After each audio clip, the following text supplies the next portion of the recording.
जय श्री श्याम। आज हम सुनेंगे गणेश जी की एक चमत्कारी कथा। एक समय की बात है, एक भाई बहन रहते थे। बहन का नियम था वह अपने भाई का चेहरा देखकर ही खाना खाती थी। हर रोज वह सुबह उठती और जल्दी जल्दी सारा काम करके अपने भाई का मुंह देखने के लिए उसके घर जाती थी। एक दिन रास्ते में एक पिंपल के नीचे गणेश जी की मूर्ति रखी थी। उसने भगवान के सामने हाथ जोड़कर कहा, मेरे जैसा अमर सुहाग और मेरे जैसा अमर पीहर सबको देना। ये कहकर वह आगे बढ़ जाती है। जंगल के झाड़ियों के कांटे उसके पैरों में चुभ जाते थे।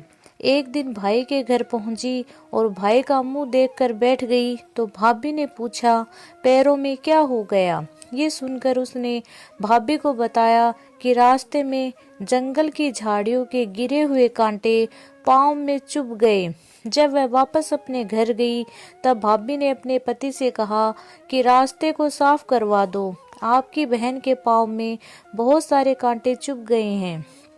भाई ने तब कुल्हाड़ी लेकर सारी झाड़ियों को काटकर रास्ता साफ कर दिया, जिससे गणेश जी का स्थान वहां से हट गया। ये देखकर भगवान गुस्सा हो गए और उसके भाई के प्राण हर लिए।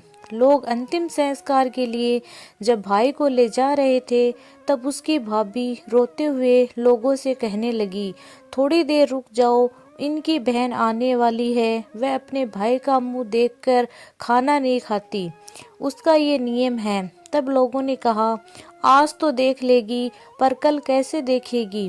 रोज दिन की तरह बहन अपने भाई का मुंह देखने के लिए जंगल से निकली। तब जंगल में उसने देखा कि सारा रास्ता साफ किया हुआ है। जब वह आगे बढ़ी तो उसने देखा कि सिद्धि विनायक भी वहां से हट गए हैं।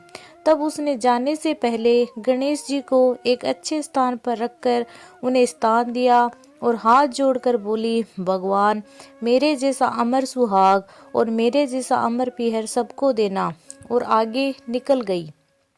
तब भगवान ने सोचा, अगर इसकी नहीं सुनी तो हमें कौन मानेगा, हमें कौन पूजेगा? तब सिद्धि विनायक ने उसे आवाज दी, बेटी इस खेजड़ी की 7 पत्तियां लेकर जा और उसे कच्चे दूध में घोलकर अपने भाई के ऊपर छींटे मार देना, वह उठकर बैठ जाएगा। ये सुनकर जब बहन पीछे मुड़ी तो वहाँ कोई नहीं था।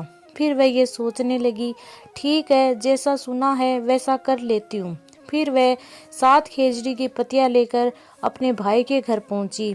उसने देखा वहाँ कई लोग बैठे हुए हैं, भाभी बैठी रो रही है और भाई की लाश रखी हुई है। तब उसने उन पत्तियों को बताए हुए नियम के तहत भाई के ऊपर इस्तेमाल किया और भाई उठकर बैठ गया। भाई बोला बहन से, मुझे बहुत गहरी नींद आ गई थी। तब बहन बोली, ये नींद किसी दुश्मन को भी ना आए, और उसने सारी बात अपने भाई को बता दी। मान्यता है कि ये गणेश जी की एक चमत्कारी कथा है। बोलो भगवान श्री गणेश की जय।